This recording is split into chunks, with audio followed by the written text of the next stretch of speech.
Yo guys, akhirnya gue bertemu secara langsung dengan si Aura 03 ini setelah kurang lebih 2 tahun penantian. Pertama kali ngeliat di Gias, bisa ngeliat secara langsung. Sekarang lagi dan lagi. Two-tone warnanya, warna biru. Iya, warna biru two-tone, putih. Kita bahas dari sisi eksteriornya terlebih dahulu. Dia mengambil desain yang kayak telur. Sempurna telurnya, bulatnya sempurna. Lihat tuh. Bentuknya eye catching banget. Ini pasti kaum feminis pasti suka banget sama mobil ini karena bentuknya sangat amat mudah diterima. Terus dengan velg ring 18-nya yang kelihatan sangat wow, hari gini masih ada loh yang pakai velg gini ternyata, dan ternyata bagus juga. Nggak melulu yang full cover gitu velgnya, karena kan kebanyakan mobil listrik kayak full tertutup, ini masih ada kebukanya. Jadi look sportnya itu masih kelihatan. Walaupun bentuknya agak retro, tapi dari sininya itu masih bisa kelihatan sporty gitu. Terus kita pindah ke depan sedikit. Lampunya bulat-bulat di sini. Dia udah pakai proyektor. Intelligent light, harusnya sih udah LED, udah pasti. Udah pakai LED, tapi nggak ada fog lamp. Lampu senya nyatu di sini mengingatkan sama sebuah mobil yang dari sana itu. Sini. Di depan sini bukan frunk, tapi ada motor listrik di balik sini. Jadi kita nggak bisa naruh apa-apa di sini. Nah, baterainya sendiri sebesar 47,8 kWh yang menghasilkan output 105 kW dan torsinya 210 Nm. Cukup kencang untuk mobil yang dimensinya nggak gede-gede amat ini, karena menurut gua nggak perlu terlalu kencang juga, karena apa sih mau dikejar cepet-cepet, dunia aja ini. Untuk dimensinya sendiri, panjangnya sekian, wheelbase-nya sekian, lebarnya sekian, dan tingginya sekian. Masih lebih tinggi gue dibanding mobilnya. Mungkin ini tingginya sekitar 165 cm mungkin ya, kurang lebih lah. Terus spionnya lucu banget, two-tone juga ngikutin warna atap. Kita masuk ke dalam. Nah, kita udah masuk ke dalam. Ini bener-bener deh retro sporty gitu loh bentuknya. Dalamnya juga gue suka banget ini. Ini ada, ini sweat nggak sih? Iya ya. Ini ada perpaduan kulit dan sweatnya. Terus warnanya ini ada biru, ada hijau yang ngikutin warna eksterior di luar. Ini juga ngikutin warna joknya. Ini empuk-empuk. Terus tombol AC-nya ada. Ininya gue suka karena kebanyakan mobil sekarang, apalagi dari China, mobil listrik itu kan ininya kecil-kecil. Ini masih mempertahankan besarnya di sini. Semua bisa dioperasikan lewat sini juga. Bentar. Ini gimana? Oh, harus tutup dulu ya. Ini gimana cara balikinnya? Terus lingkar setirnya juga bagus. Ini dibalut dengan kulit, two-tone juga karena mobilnya warnanya two-tone. Terus ini tanda serunya juga di sini kelihatan, emblem tanda serunya itu. Sebelah sini buat media, buat urusan permusikan dan perteleponan, dan juga ada kamera di sini. Terus di sebelah sini ada buat peradasan yang kurang lebih ada 15 sistem adasnya yang membantu kita untuk insya Allah terhindar dari bala bencana selama perjalanan. Mobil ini dimensinya dari luar mungkin kelihatannya kecil, pas masuk ke dalam ini cukup luas. Apalagi didukung dengan adanya panoramic sunroof di atas ini yang benar-benar bisa dibuka. Cuman sekali sentuh aja. Ini sekali sentuh aja bisa dibuka langsung, dan dia ada keynya, dan keynya pun elektrik. Ini enak banget. Gue nggak suka tuh kalau harus narik-narik gitu. Ini enak banget nih. Ini bisa apa namanya? Bisa langsung nutup aja. Tuh, mantep banget. Puter-puterannya di sebelah sini untuk transmisi PRND-nya. Dia nggak ada P, langsung ke N. Ada R dan D. Terus ada electric parking brake dan auto hold. Ada wireless charging di sini. USB-nya sayangnya masih Type A, belum Type C, tapi ada power outlet di sini, tombol-tombol AC ada di sini. Hazardnya di sini enak banget, gampang. Kalau misalkan ada emergency brake atau apa-apa, tinggal langsung pencet gini. Tuasnya di sebelah kiri, seperti Haval, seperti GWM Tank juga. Terus sayangnya satu, belum ada wiper belakang. Wiper depan sudah auto, headlamp juga sudah auto. Ada rear fog lamp, itu penting kalau ketika hujan, badai segala macam. Sebelah kanan sini ada power driving mode, ada leveling lampu sama traction control juga. gitu. Ini udah electric seat untuk posisi driver aja, sebelah kirinya belum. Posisi duduknya enak. Gimana rasa berkendaranya? Habis ini kita coba langsung si GWM Ora 03 ini. Sebelum itu, coba duduk belakang dulu kayak gimana. Kita coba duduk di belakang. Nah, ini masih manusiawi banget duduk di sini. Ini posisi duduk gue nih tadi nih. Ini enak, kaki bisa masuk ke dalam. Ini aman, terus jok belakangnya agak tegak dan ini nggak bisa recline kayaknya. Kayaknya udah fix dia. Apa masih bisa recline? Oh, ini udah fix, nggak bisa di recline. Ada cup holder 1, 2, 3, ada tempat naruh dokumen dan lain-lain. Ada USB Type A di sini, belum Type C. Dan pandangan ke depannya juga luas, enak, apalagi ditambah sama panoramik tadi. Udah ISOFIX juga, airbags-nya ada 6, 1, 2, 3, 4, 5, 6, 2 di depan, 4 di pilar B sama C. Gitu. Enak. Duduk belakangnya oke loh ternyata. Enak. Oke, kita pindah ke bagasi. Ini nih bagian paling imutnya menurut gue ya. Ini paling imutnya si Ora 03 ini nih. Gue suka banget. Kacanya kecil tapi ini gendut. Gitu, kayak gendut gitu. Lucu banget ini. GWM terpampang nyata di sini gede, Ora 03. Terus itu tone, lampu remnya di sini juga bagus banget. Ini sampai orang nabrak gara-gara dia ngerem. Bilang nggak kelihatan ngerem sih bohong, buta matanya berarti. Lampu remnya di sini. Nah, kita buka bagasinya. Ini belum power tailgate deh kayaknya. Belum. Ini masih manual, tapi ininya pencetannya elektrik. Ini ada kamera mundur juga. Bagasinya lumayan besar dan sudah disediakan ini. Ini buat nge-charge di rumah ya. Oh iya, mobil ini juga sudah dilengkapi dengan DC fast charging. Kurang lebih dari 30% ke 80% itu sekitar ya setengah jam lah, cepet bisa DC fast charging juga. Mantap. Apakah ada ban serep? Tidak ada. Adanya tire repair kit di situ. Oke. Nah, ini nih buat colokannya sudah menggunakan Type 2. Ini ada yang AC yang atas, DC yang bawah yang sudah support fast charging. Jadi kalian bisa nge-charge di mana aja tanpa perlu takut untuk takutnya nggak bisa nih dipasangin kabel nih, takutnya nggak nge-charge nih pakai ini pakai itu. Nah, oh iya, ada 2 kekurangan yang menurut gua ada di mobil ini. 1, nggak ada wiper belakang, karena menurut gua mobil ini perlu wiper belakang. Kedua, ini kurang kesini sedikit. Ini nggak bisa teleskopik. Coba bisa teleskopik itu.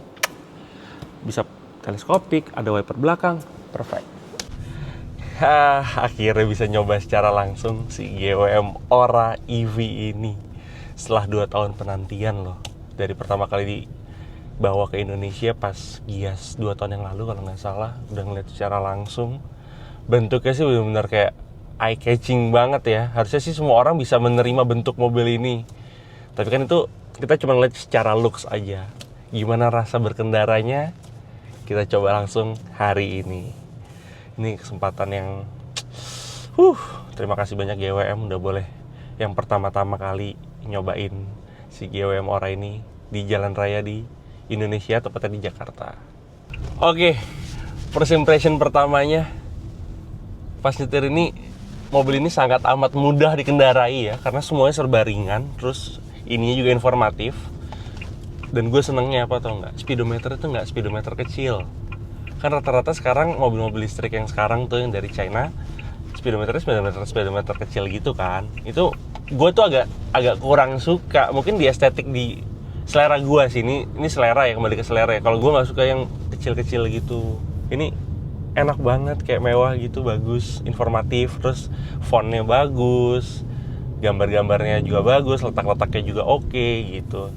Setirnya bulat begini, terus di sini juga bulat dengan banyak tombol-tombol di sini. Ada cruise control dan lain-lain. Terus ada ini buat media-media, buat volume, buat next lagu, rewind lagu segala macam, angkat telepon sama voice command. Juga bisa lihat kamera. Ada airbag kanan kiri. Di sini juga ada airbag, ada 4 berarti airbagnya yang tampak sekarang nih ya. Terus blind spotnya juga enak banget, minim banget blind spotnya, maksudnya kayak lewat gang kecil aman, jalan gede apalagi bantingannya enak loh, bukan yang mentul-mentul gitu. Kan kebanyakan sekarang ya, kebanyakan ya, nggak semua tapi kebanyakan mobil EV yang kecil-kecil gini kok duing-duing gitu. Aku duing-duing maksudnya mentul-mentul gitu. Ini sih aman sih. Kita coba lagi lewatin Poldur ya. Nih. Tuh. Nggak mentul kan? Enak banget. Ini harusnya sih teman-teman wanita saya pasti harusnya suka sih mobil ini karena gampang sekali dikendarai. Terus mobilnya kecil dari luar. Kelihatannya mobilnya kecil nih, dalamnya kayak gimana? Luas loh. Ini posisi duduk gue kayak gini enak banget tuh. Terus belakang juga masih kayak lega gitu. Wah, bantingannya enak banget lewat jalan-jalan keriting gitu. Bagus sih. Terus gue cuman sedihnya kenapa nggak langsung dari tahun lalu deh. Ini keluar. Ini kalau keluar dari tahun lalu mungkin seliweran di jalan pasti banyak banget. Mudah-mudahan harganya terjangkau. Ya sesuai lah ya sama apa namanya, apa yang lo dapat lah ya. Range-nya sih katanya kalau NEDC itu 400 kiloan untuk si range listriknya. Tapi kalau udah aktualnya sih mungkin sekitar ya 300 sampai 350 kilo, which is lebih dari cukup kalau misalkan lo emang tinggal di Jakarta aja. Kalau cuman kayak ke kantor, cuman jarak pulang pergi 20 kilo pulang pergi, harusnya sih sangat amat cukup untuk buat ya 6 sampai 7 hari itu cukup lah. Harusnya cukup. Apalagi kalau mobil listrik kan bestie banget tuh sama macet. Kalau sama jalan tol baru agak kurang bestie tuh. Iya kan? Sumpah deh, ini bantingannya kalau teman-teman bisa ngerasain langsung sih, mudah-mudahan teman-teman bisa ngerasain langsung karena ini gila bantingannya. Oke banget. Gue tuh teringet, tau nggak, keinget nyetir apa pas bawa mobil ini? Bawa Suzuki Swift. Ada karakternya mirip-mirip sama Swift menurut gue ya. Kalau misalkan kalian ada pendapat lain silahkan aja. Kalau menurut gue ini ada rasa Swift-nya dengan setir yang jauh lebih enteng. Kalau Suzuki Swift kan setirnya agak lebih berat gitu kan. Terus setirnya itu nurut gitu loh. Asik banget. Wow. Terus udah gitu, udah Apple CarPlay, terus ada auto hold brake juga, ada pengaturan lampu naik turun, ada traction control. Nih pasti teman-teman wanita saya pada seneng sekali karena ada panoramiknya di atas, panoramic sunroof yang bisa dibuka, dan ada kreinya yang elektrik juga, jadi nggak bakal repot kalau misalkan aduh silau banget, jadi nggak usah tarik gitu, tinggal pencet aja bisa langsung ditutup biar nggak kepanasan, kesilauan. Handlingnya nurut, setir tuh nurut gitu loh tuh, enak banget. Gue agak sedikit kagum dan kaget dengan performanya, dengan handlingnya, dengan suspensinya. Gue pengen coba maaf ya. Responsif banget, tarikannya juga. Maksudnya kayak nggak ada lag-nya sama sekali ya, mobil listrik langsung ngejambak kayak gitu. Wow, kaget. Hebat loh ini si GW Muara ini. Terus duduk belakangnya juga kayaknya oke juga. Terus joknya udah pakai jok kulit, tapi ini kulit-kulitan nih, bukan kulit asli kayaknya. Kayak kulit sintetis gitu. Tapi ini dashboardnya juga empuk, bukan yang material yang keras, plastik keras gitu. Ini agak keras tapi empuk, ya tengah-tengah lah, ada empuk ada kerasnya gitu. Cuman kurangnya dikit nih buat gua, setirnya kurang bisa kesini dikit untuk di apa namanya, teleskopiknya kurang kesini dikit. So far sisanya aman. Terus pedal gas, pedal remnya juga enak, jaraknya pas. Menarik sekali mobil ini. Menarik. Gue suka banget instrumen clusternya, jujur. Suka banget. Karena nggak suka yang kecil-kecil, kalau ini kan gede enak. Ini menurut gue sangat amat lebih dari cukup kalau buat kalian yang cuma warawiri di Jakarta aja. Sangat amat cukup. Mudah-mudahan harganya bersahabat juga ya. Gue sih ya agak yakin ya ini bisa banyak yang beli, karena jadi makin banyak nih varian-varian mobil listrik yang apa namanya ya, yang ternyata harganya nggak semahal itu, tapi yang lo dapetin ternyata lebih dari itu gitu. Itu kan suka tuh orang-orang kayak gitu. Ya mobil gue nggak, harganya cuma segini loh, tapi yang gue dapetin ini. Nah tuh top baru. Oh iya, minusnya satu lagi, gue lupa, nggak ada wiper belakang tuh. nggak ada wiper belakang. Karena ini mobil kacanya agak kecil. Terus kalau udah hujan, jalanan Jakarta kan agak kadang-kadang kalau hujan dikit aja kotor becek gitu kan. Ini pasti ketutup sama kotoran-kotoran atau debu yang numpuk di kaca. Andaikan ada wiper belakangnya ini perfect. Ini nggak ada wiper belakangnya tapi sayangnya. Jadi kalau hujan ya udah wassalam deh nih ngeliat belakang. Langsung harus dilap atau diguyur air atau apa gitu. Terus pencet-pencetannya beberapa ada yang di layar dan beberapa ada tombol fisik juga. Seperti AC ada tombol fisiknya sendiri, defogger depan dan defogger belakang ada tombolnya sendiri di sini. Hazard di sini nggak di sini. Tuh, ada kan mobil yang hazard di sini kadang-kadang ribet gitu, kaget kayak harus buru-buru gitu. Nah terus headlampnya udah ada auto headlights, terus ada rear fog lamp, wipernya wiper depan doang, nggak ada wiper belakang, ada autonya juga. Setirnya dibalut kulit berbentuk bulat seperti ini. Terus ada kayak tanda seru di sini. Dia kayak mau kasih tahu aku tuh ora gitu. Aku tuh enggak berarti. Aku ora. Iya. Tuh ada apa nih? Oh ada driving mode juga, ada normal mode, ada sport mode, ada eco mode, ada auto mode. Auto mode tuh berarti dia ngikutin driving style kita kayak gimana. Misalkan kita lagi buru-buru, dia tiba-tiba bisa jadi sport mode mungkin, atau kita jalannya lambat aja mungkin kita jadi dia ngikutin kayak yaudah gue eco mode deh. Pinter nih. Terus regenerative brakingnya juga smooth, nggak terlalu yang keras yang kasar gitu, nggak. Ini enak-enak aja, buat manuver enak banget mobil ini. Dan itu aja guys, gue udah nyobain mobil ini, alhamdulillah. Tadi udah nyetir juga warna putih. Insya Allah kalau gue beli, gue namain mobil itu namanya Casper. Gue agak kagum dan agak terkejut juga setelah nyetir langsung, kayak wow ternyata mobil ini enak. Bantingannya sih itu yang gue nggak habis pikir, ternyata mobil ini bantingannya bisa enak gitu loh. Maksudnya nggak mental-mentul gitu. Ada sih kepikirannya pengen ini. Itu aja review singkat GWM Ora ini yang akan tayang hari ini tanggal 26. Semoga GWM bisa laris manis mobilnya. Dan sekali lagi terima kasih buat GWM Indonesia yang udah memperbolehkan gue untuk mereview mobil ini sebelum mobil ini resmi dijual di Indonesia. Oke, terima kasih.